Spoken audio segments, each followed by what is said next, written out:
Hello दोस्तों, हमारे YouTube channel आलोक विद्याकुल में आप लोग का स्वागत है। देखिए, आज हम अभी जो हम सेशन ला रहे हैं क्रैश कोर्स, वो क्रैश कोर्स आपको बोर्ड एग्जाम 2024 में जो होने वाला है, जो 15 फरवरी से स्टार्ट होने वाला एग्जाम है, उसको लेकर कोई जो भी इंपॉर्टेंट क्वेश्चन आ रहा है बच्चों, उस क्वेश्चन को हम ज़्यादा से ज़्यादा आप लोगों के बीच लाने का प्रयास कर रहे हैं, ताकि बोर्ड एग्जाम 2024 में होने वाला है उसमें आपको बहुत ज़्यादा बेनिफिट हो सके। तो आज हम सुबह 6 बजे मेरा objective question science, social science, Sanskrit, Hindi और सभी चैप्टर का जो वीडियो हम प्रोवाइड करवा रहे हैं। अभी हम आप लोगों को बीच साइंस बताने वाले हैं। तो साइंस आप लोग समझिएगा कि आपको जो भी अगर ये आपको ऑब्जेक्टिव क्वेश्चन दिखाई दे रहा है बच्चों, तो सबसे पहले इसमें ये बात समझ लीजिए कि आपको 4 ऑप्शन नहीं देकर जो सटीक आंसर हो रहा है उसी को बता रहे हैं, ताकि बोर्ड एग्जाम में अगर आप क्वेश्चन वहाँ पे बनावे तो कोई दिक्कत ना हो, कन्फ्यूजन क्रिएट नहीं कर पाए। ई वजह से भी हम आप लोगों को डायरेक्टली आंसर बताने का प्रयास करते हैं।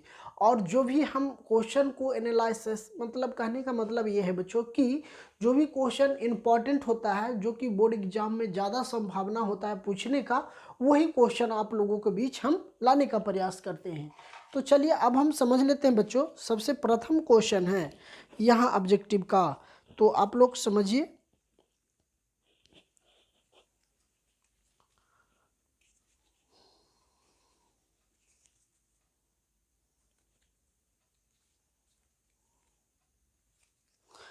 तो चलिए अब हम समझ लेते हैं बच्चों।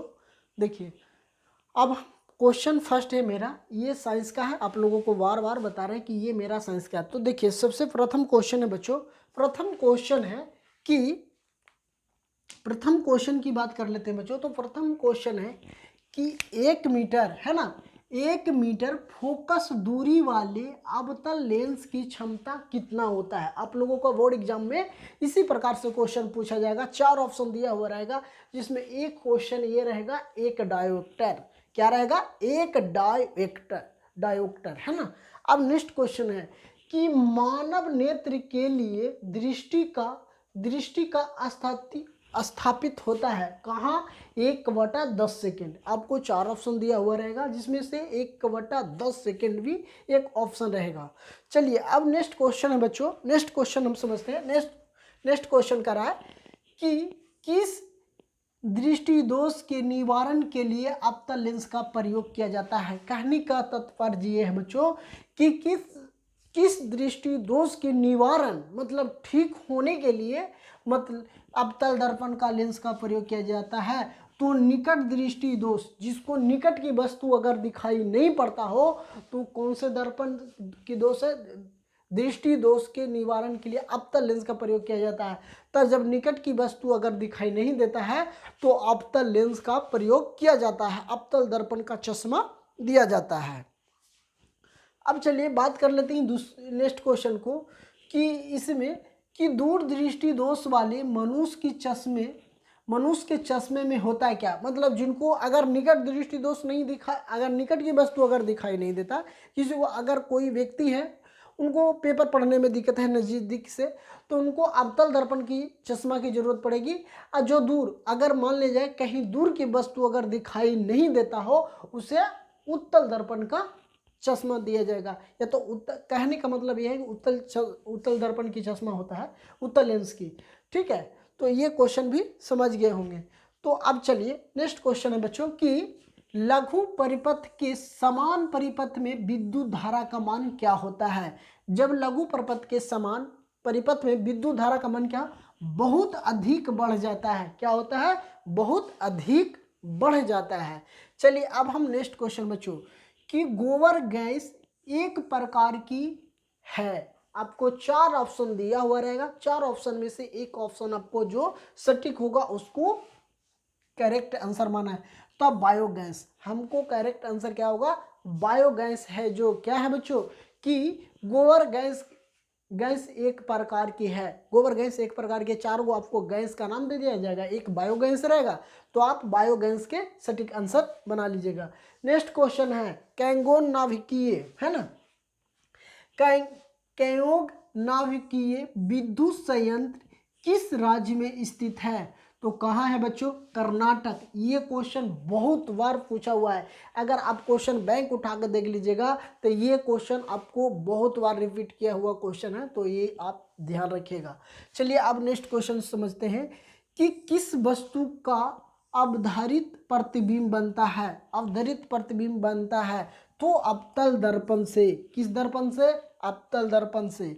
अब देखिए यहाँ ये भी ये जो क्वेश्चन अब नेक्स्ट क्वेश्चन है उसको बताने वाले हैं बच्चों, वो भी आपको इसमें 2 नंबर में भी ये पूछ लिया जाएगा, ये अब और ऑब्जेक्टिव टाइप में भी। तो देखिए समझते हैं। अब आपको बोल रहे हैं कि शॉर्ट क्वेश्चन में ये पूछ लेगा कि हजामत बनाने के लिए अवतल दर्पण का प्रयोग बतावे, कि अगर हजामत बनाने के लिए कौन कौन से दर्पण का प्रयोग करते हैं, तो ये तो अवतल दर्पण का उपयोग बता दे, है ना। तो अवतल दर्पण का उपयोग बताने की बात किया जाएगा कि अवतल दर्पण का उपयोग 2 उपयोग लिख दे। तो एक तो हो जाएगा हजामत बनाने के लिए, तो यहाँ क्वेश्चन ये कर रहा है कि हजामत बनाने के लिए अवधारित बनता है कौन चीज? अवतल दर्पण। हजामत बनाने मतलब दाढ़ी बनाने के लिए आपको अवतल दर्पण का प्रयोग किया जाता है। चलिए अब यहाँ नेक्स्ट क्वेश्चन है बच्चों। नेक्स्ट क्वेश्चन मेरा ये है कि निकट दृष्टि दोष में किस लेंस का प्रयोग होता है? निकट दृष्टि दोष में किस प्रकार का लेंस का प्रयोग किया जाता है? तो अवतल लेंस का प्रयोग किया जाता है। किसका प्रयोग किया जाता है? अवतल लेंस का प्रयोग किया जाता है। नेक्स्ट क्वेश्चन है कि लेंस की क्षमता का एसआई मात्रक क्या होता है? लेंस की क्षमता का एसआई मात्रक क्या होता है? तो लेंस का क्षमता का एसआई मात्रक डायोवेक्टर होता है, जिसको हम डी से भी सूचित करते हैं। ठीक है। अब यहाँ नेक्स्ट क्वेश्चन है कि प्रकाश के किरण के समूह को क्या कहते हैं? प्रकाश की किरण की समूह को क्या कहते हैं? तो हम किरण पुंज बोलते हैं। क्या बोलते हैं बच्चों? किरण पुंज बोलते हैं। इसी टाइप का आपका ऑब्जेक्टिव क्वेश्चन आपको ज़्यादा से मतलब पूछेगा। ये सब जो जितना भी क्वेश्चन हम आप लोगों को बता रहे हैं वो बहुत ज़्यादा इम्पोर्टेंट होगा, तो वीडियो को थोड़ा सा भी स्किप मत करिएगा, पूरा वीडियो के लास्ट तक जरूर देखिएगा। अगर हमारे चैनल पे अगर अभी आप नए हैं तो हमारे चैनल को सब्सक्राइब कर लीजिए, ताकि आपको बोर्ड एग्जाम 2024 में होने वाला है उससे रिलेटेड आपको बहुत अच्छा मार्क्स आ जाएगा, अगर चैनल पे पढ़ते हैं तो, अगर रेगुलर वीडियो देखते हैं तो। अगर वीडियो भी पसंद आता है या तो कोई कहीं भी और किसी चैप्टर का वीडियो अगर आप चाहते हैं तो आप हमें कमेंट बॉक्स में भी बता सकते हैं। तो चलिए अब यहाँ नेक्स्ट क्वेश्चन है।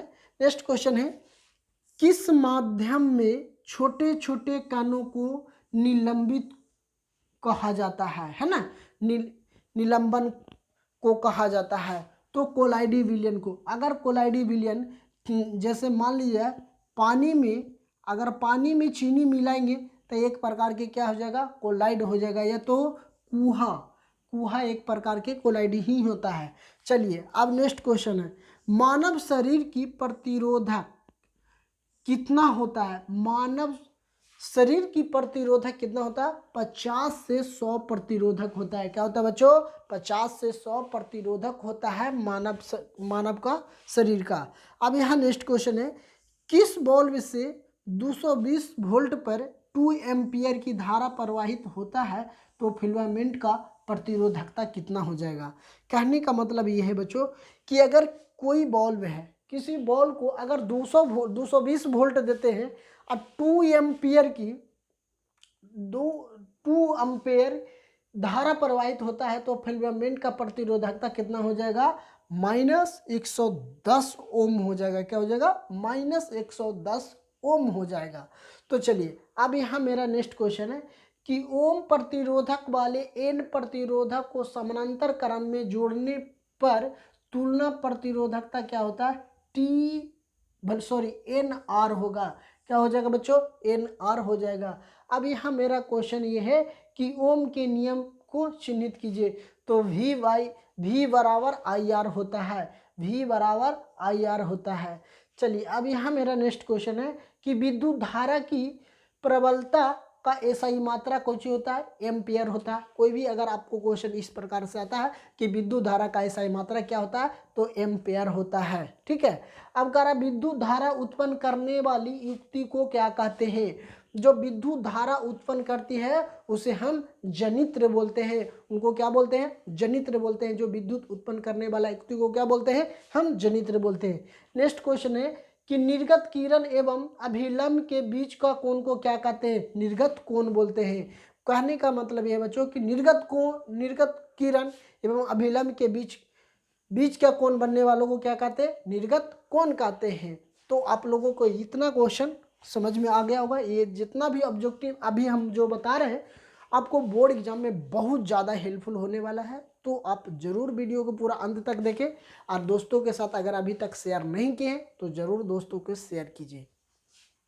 चलिए अब मेरा नेक्स्ट क्वेश्चन है कि धारा मापने क्या कर रहा है? धारा मापने के यंत्र को क्या कहते हैं? अमीटर बोलते हैं। अमीटर बोलते हैं कि जिसको धारा मापते हैं तो उसे क्या बोलते हैं? एमीटर बोलते हैं। जैसे विद्युत धारा मापेंगे, अगर कोई भी करंट जा रहा है तो करंट के मापने के लिए किसका प्रयोग करेंगे? एमीटर का प्रयोग करेंगे। चलिए नेक्स्ट क्वेश्चन है कि डायनमो से किस प्रकार की धारा प्रवाहित होता है? जो डायनमो होता है उससे किस प्रकार की धारा प्रवाहित है? दोनों। कौन कौन? तो इसमें दोनों होगा। ठीक है। अब यहाँ नेक्स्ट क्वेश्चन है कि आवेश का मात्रक क्या होता है? कूलम होता है। क्या होता है? आवेश का मात्रक होता है कूलम होता है।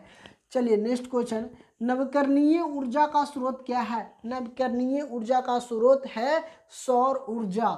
सौर ऊर्जा कहने का मतलब ये है कि जो प्रकाश से जो ऊर्जा उत्पादन होता है उसे हम सौर ऊर्जा बोलते हैं। ये नवकरणीय हो गया। नवकरणीय कहने का मतलब ये है बच्चों कि ये नेचुरल ऊर्जा करंट बना रहा है ना। नेक्स्ट क्वेश्चन है, एक साधारण प्रिज्म कितनी सतह से घिरा होता है? एक साधारण प्रिज्म कितने सतहों से घिरा होता है? तो 5 सतहों से घेरा होता है। कितने? 5। अब यहाँ नेक्स्ट क्वेश्चन है कि विद्युत बल्ब के फिलामेंट में किस तत्व का उपयोग किया जाता है? जैसे अगर आप 100 वाट का बल्ब देखे होंगे जो लाल वाला होता है तो उसमें एक फिलामेंट मतलब थोड़ा स्प्रिंग टाइप का होगा। वो किस तत्व का उपयोग होता है? टंगस्टन का प्रयोग होता है। उसमें टंगस्टन तत्व का होता है। अब क्या है? अभिनेत्र लेंस से फोकस दूरी में परिवर्तन किया जाता है, उसे क्या कहते हैं? पक्षलिंबी मांसपेशियों द्वारा, है ना। नेक्स्ट क्वेश्चन है, अवक्षेपण अभिक्रिया से किस प्रकार का लवण प्राप्त होता है? तो अविलय लवण होता है। क्या होता है? अविलय होता है। चलिए अब यहाँ मेरा नेक्स्ट क्वेश्चन है कि बेकिंग सोडा का रासायनिक नाम क्या है? बेकिंग सोडा का रासायनिक नाम क्या है? तो सोडियम हाइड्रोकार्बोनेट। क्या है? सोडियम हाइड्रोकार्बोनेट होता है। चलिए यहाँ अब नेक्स्ट क्वेश्चन है, अयस्क से धातु का निष्कर्षण तथा उनका परिकरण का उपयोग बनाने के प्रक्रम को क्या कहते हैं? धातु क्रम बोलते हैं। क्या बोलते हैं? धातु क्रम बोलते हैं। नेक्स्ट क्वेश्चन यहाँ मेरा ये है बच्चों, तो अभी जो आप लोगों को बताया बच्चों, ये जो ऑब्जेक्टिव क्वेश्चन है आपको बहुत ज़्यादा इंपॉर्टेंट है, तो आप वीडियो के अंत तक जरूर बने रहे। अगर अभी तक मेरा चैनल दोस्तों के साथ शेयर नहीं किए या तो आपने व्हाट्सएप ग्रुप पे नहीं किए तो ज़रूर कीजिए, ताकि जो भी बच्चा अगर नहीं पढ़ पा रहे हैं तो ये जो 30 ऑब्जेक्टिव का सेशन डेली सुबह 6 बजे, दोपहर के 2 बजे और शाम के 6 बजे अपलोड होता है। तो आप लोग ज़रूर वीडियो को देखिए और दोस्तों में शेयर ज़रूर कीजिए और कमेंट करके हमें ज़रूर बताइए कि ये वीडियो आप लोगों को कितना हेल्पफुल हो सका। तो चलिए अब यहाँ मेरा नेक्स्ट क्वेश्चन है, साग सब्जियों को विधायित होकर कॉम्प्लेक्स बनाने की किस अभिक्रिया को उदाहरण है? ऊष्माक्षेपित अभिक्रिया को। किसको? ऊष्माक्षेपित अभिक्रिया को बच्चों। तो आप लोगों को ये सेशन आप लोगों को कैसा लगा आप हमें ज़रूर कमेंट बॉक्स में बताइएगा। अगर वीडियो पसंद आता है तो हमारे चैनल को ज़रूर सब्सक्राइब कीजिएगा। अगर अभी आप वीडियो पे नए हैं या तो वीडियो को पहली बार आप देख रहे हैं तो आप हमारे चैनल को ज़रूर सब्सक्राइब कीजिए और दोस्तों में ज़रूर शेयर कीजिए। और क्लास 8 और 9th का भी इस पर क्लास होता है, तो अगर आपको छोटे भाई बहन हैं तो उनको ज़रूर बताइए। तो थैंक यू दोस्तों, फिर मिलते हैं आप लोगों के बीच नए कक्षा में। तो थैंक यू।